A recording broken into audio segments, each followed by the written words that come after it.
billahi minasyaitonir rajim. Bismillahirrahmanirrahim. Assalamualaikum warahmatullahi wabarakatuh. Bismillahirrahmanirrahim. Alhamdulillahirabbil alamin. Wa sallallahu ala sayyidina Muhammadin wa ala alihi wa sahbihi ajma'in. Subhanaka la ilma lana illa ma 'allamtana innaka antal alimul hakim. Nawayna ta'alluma wa ta'lima wa tadhakkura wa tadhkira wa naf'a wal intifa' wal ifadata wal istifadata wal hatha ala tamassuki bi kitabillahi wa sunnati rasulih wa du'a ila al huda wa dalalata al khair bi tigha'a wajhillahi wa mardatihi wa qurbihi wa thawabihi subhanahu wa ta'ala. Amma ba'du, faqala al-musannif rahimahullahu ta'ala nafa'ana Allah bi'ulumihi wa bi'ulumi masyayikhina fid dharain amin. Sunanul ghusli.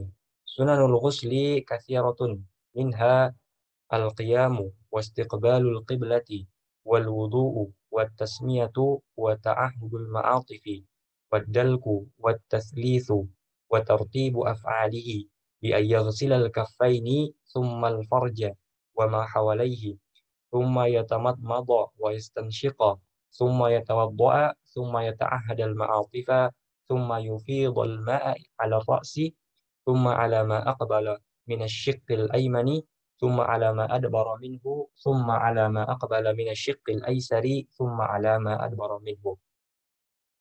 Insyaallah pada pertemuan kali ini kita akan membahas mengenai sunnah-sunnah atau hal-hal yang disunahkan, yang dianjurkan untuk dilakukan ketika kita ingin mandi syariat, ya, mandi wajib, mandi sunnah, ya.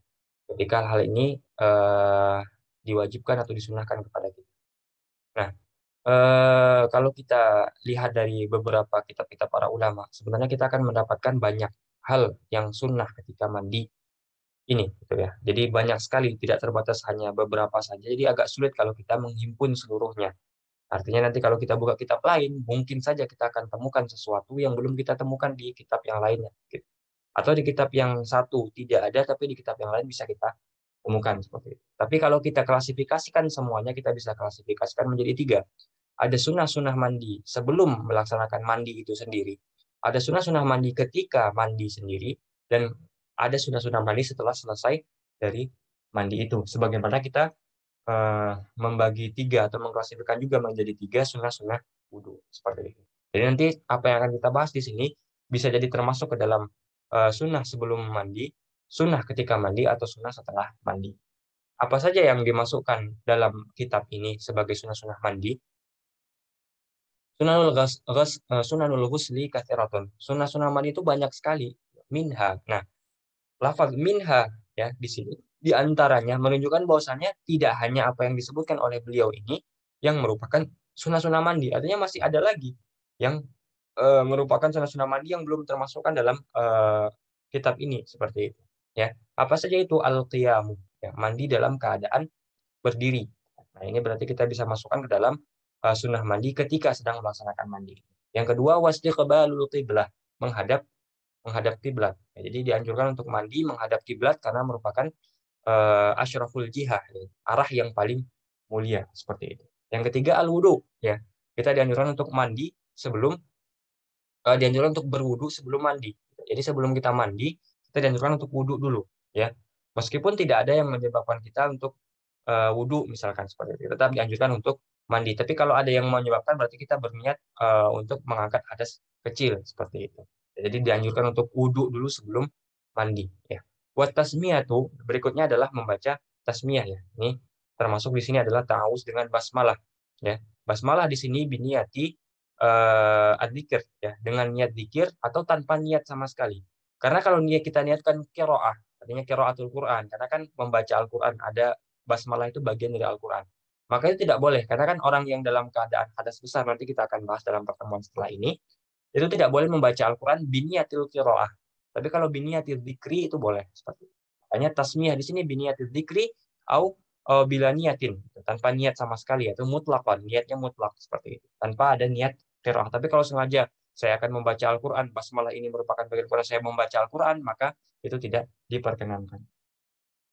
Wa ta'ahudul ma'atifi, ya, memastikan bagian-bagian yang jarang terkena air, ya, bagian-bagian yang halus-halus, yang jarang terkena air, seperti lipatan-lipatan tubuh, itu untuk dipastikan terkena air. Nah, itu di antara sunnah-sunnahnya. Memastikannya itu sunnah, tapi mengenakannya dengan air, artinya mengalirkan air ke sana itu wajib. Karena bagian-bagian yang tipis-tipis itu tetap diwajibkan untuk dibasuh. Berikutnya wadalku, ya, menggosok bagian tubuh. Jadi tidak hanya disiram tapi sedikit digosok juga seperti itu. Tapi tidak sampai menghilangkan aliran air, ya. Wat taslisu, ya, mandi 3 kali, artinya 3 kali siraman setidaknya. Nanti ada berikutnya akan dibahas mengenai tata cara yang paling sunnah seperti apa, lalu dianjurkan untuk melakukannya 3 kali seperti itu taslis. Wa tartibu af'alihi, ya, melakukannya dengan tertib. Jadi tertib dalam mandi itu hukumnya sunnah, berbeda dengan tertib untuk wudhu. Tertib untuk wudhu itu wajib, tapi dalam mandi itu sunnah. Jadi kita mau mandi dari bagian manapun dulu itu boleh-boleh saja, ya, kalau dalam permasalahan mandi. Nah, bagaimana yang dianggap tertib itu ketika mandi, ya? Bi ayal silal kafaidi, memulai dengan membasuh 2 tangan dulu. Jadi 2 tangan dulu yang dibasuh, ya, jangan langsung bagian-bagian yang lain, tapi 2 tangan dulu dibasuh. Jadi membasuh kedua tangan itu langsung otomatis niat ketika itu niat mandi, gitu kan. Tsummal farja wa ma hawalaihi. Kemudian membasuh kemaluan dan yang bagian tubuh yang berada di sekitarnya. Setelah itu summa yatamat ma wa yastansyira. Kemudian berkumur-kumur lalu memasukkan air ke hidung, ya, wa yastansyir juga mengeluarkan air dari hidung. Tsumma yatawaddoa. Kemudian setelah itu berwudu, ya. Jadi setelah urutannya seperti itu, tsumma yata'ahhadal ma'atifa. Kemudian memastikan terlebih dahulu bagian-bagian tubuh yang halus-halus, yang sering tertinggal, sering luput ketika mandi, bagian-bagian lipatan-lipatan tubuh, ya, untuk dipastikan supaya terkena air terlebih dahulu. Tsumma yufidhal ma'a 'ala ra'si. Kemudian setelah itu baru menyiram atau mengalirkan air ke kepala terlebih dahulu. Jadi kepala dulu yang disiram, tsumma 'ala ma aqbala minasyiqqil aiman. Kemudian bagian kanan, mulailah dengan bagian kanan arah depan. Tsumma 'ala ma adbara minhu. Kemudian bagian kanan arah belakang. Tsumma 'ala ma aqbala minasyiqqil aisar. Kemudian bagian kiri bagian depannya, arah depannya. Tsumma 'ala ma adbara minhu. Kemudian bagian kiri yang arah belakang. Jadi kepala, lalu bagian kanan depan, belakang, bagian kiri depan, belakang, seperti itu. Itu lebih kurang tertibnya dan disunahkan taslisnya, berarti 3 kali melakukan hal semacam ini, dilakukan sebanyak 3 kali. Nah, kalau kita berbicara mengenai sunnah yang lain itu banyak sekali, ya, yang tidak mungkin kita sebutkan semuanya di pertemuan kali ini. Tapi kalau kita mengambil beberapa di antara yang disebutkan oleh Habib Asy'ati dalam kitabnya ini, kita bisa menemukan ada beberapa yang masuk ke dalam kategori sunnah sebelum mandi, ya, seperti tadi halnya wudu, tasmiyah, lalu istiqbalul qiblah, menghadap kiblat, ya, dimulai dari sebelum wudu, ya, dan lain sebagainya. Itu menunjukkan bahwasannya ada sunnah yang dilakukan atau dianjurkan sebelum mandi. Dengan artian kalau kita ingin mendapatkan atau melakukan hal ini dengan ingin mendapatkan sunnahnya mandi, maka kita harus niat dulu untuk melakukan sunnah-sunnah mandi. Nah, ini harus diperhatikan.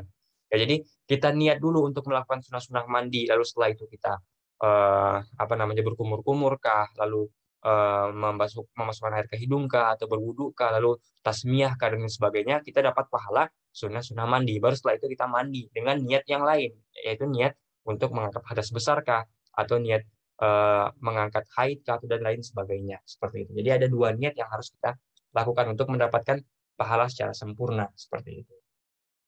Makruhatul ghusl. Berikutnya yang dimakruhkan, hal-hal yang dimakruhkan ketika mandi. Makruhatul ghusli hiya makruhatul wudu'i al-marrah. Ya. Apa saja yang masuk ke dalam kategori makruh saat mandi, ya? Hiya makruhatul wudu'i al-marrah, ya. Yaitu apa saja yang dianggap makruh ketika pembahasan wudu yang lalu. Jadi kita sempat membahas dalam pembahasan wudu kemarin, ada hal-hal yang dianggap makruh, ya, hal-hal yang dianggap makruh ketika wudu. Nah, semua hal itu juga dianggap makruh ketika dilakukan ketika mandi. Artinya makruhnya wudu sama dengan makruhnya mandi. Meskipun kalau kita melihat dari beberapa ulama yang membedakan antara makruh dengan khilaful aula, ya. Ada makruh, ada khilaful aula. Apa bedanya? Kita sempat singgung juga di permasalahan wudu.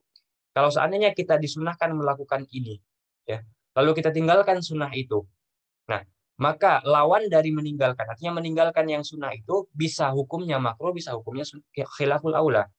Kalau ada hadis atau ada apa namanya, nas yang memakruhkan secara langsung, maka namanya makruh. Tapi kalau tidak ada nas tapi meninggalkan yang sunnah, namanya khilaful aula. Contoh, kita disunahkan untuk melakukan perbuatan A, ya, ada nasnya pasti disunahkan untuk melakukan A. Nah, Ada juga nasnya dimakruhkan meninggalkan A. Nah, ketika itu maka mengerjakan A sunnah, meninggalkan A makruh. Tapi kalau seandainya disunahkan melakukan B, tapi tidak ada nas yang mengatakan makruh meninggalkan B, artinya tidak ada nas yang berkaitan dengan meninggalkan itu. Nah, ketika itu mengerjakan B sunnah, meninggalkan B itu khilaful aula. Jadi keberadaan atau tidak keberadaan dari lawan dari sunnah ini secara nas itu yang membedakan antara makruh dengan khilaful aula. Nah, meskipun kalau kita bisa ambil beberapa saja di antara makruh-makruh ini, kita bisa dapatkan seperti halnya aziyadatu ala salasah. Ya, ketika tadi disunahkan 3 kali, itu berarti lebih dari 3 kali itu dianggap makruh seperti itu. Ya, atau misalkan eh, al-israf, ya berlebih-lebihan dalam menggunakan air. Jadi kan kalau kita menggunakan air untuk mandi itu kan akan menggunakan porsi yang sangat banyak. Kalau kita berlebihan, ya di luar dari kebutuhan kita, maka itu dianggap sebagai sesuatu yang makruh seperti itu. Jangan berlebihan dalam mandi. Cukup secukupnya saja airnya, sebagaimana dibutuhkan 3 kali lalu selesai. Seperti itu. Wallahu a'lam, demikian pertemuan kita pada kali ini yang membahas mengenai sunnah-sunnah mandi dan hal-hal yang dimakruhkan ketika mandi. Semoga ada manfaatnya. Naktafi bihadzal qadar. Wassallallahu ala sayyidina Muhammadin wa ala alihi wasallam. Walhamdulillahirabbil alamin. Akhirul kalam, wabillahi taufiq wal hidayah. Wassalamualaikum warahmatullahi wabarakatuh.